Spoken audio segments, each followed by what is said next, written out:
So in 1989, the year after I started working for Save Mount Diablo, I went to a lecture about peregrine falcons by Brian Walton from the Santa Cruz Predatory Bird Research Group. And I knew that peregrine falcons had been found on Mount Diablo historically, but they vanished in the 1950s from egg collecting falconers, and most importantly from DDT thinning their eggshells, to the point in 1970 there were just 2 pairs left in all of California down by Morro Bay, Morro Rock.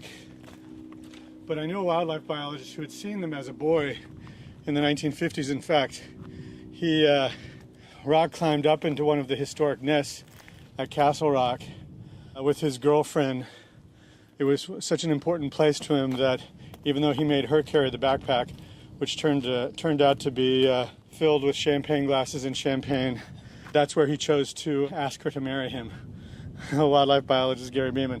So in any case, I hear the lecture from Brian Walton, and it's pretty interesting.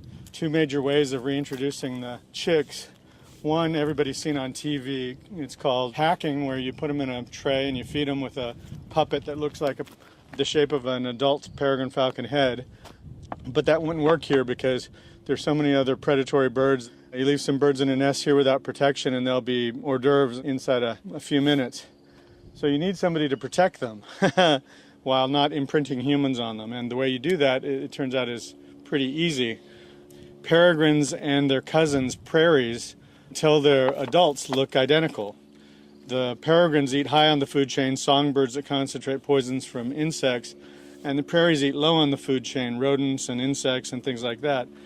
So as the peregrines disappeared, the prairies expanded and moved into the historic peregrine nest sites. Turns out what you can do is find a prairie falcon nest in an old peregrine location, or just a prairie falcon nest, figure out what age the chicks are in that nest, pull those chicks out and put them in another prairie nest where you now have a double clutch. They turn out to be very industrious parents, and replace them with similarly aged peregrine falcon chicks. This is called cross-fostering. And so the adult prairie falcons raise the peregrine falcon babies until they're big enough to fly away. And we did that from 1989 to 1992, introduced 5 or 6 pairs to the mountain. They fly away in June or July over to the coast where there's more food, come back in January bringing different mates, and they've been breeding here since 1990 or so. Not every year is successful. We had a really wet year in which no chicks fledged. This hike is one of the places where you're very likely to see both peregrine and prairie falcons if you know where to look.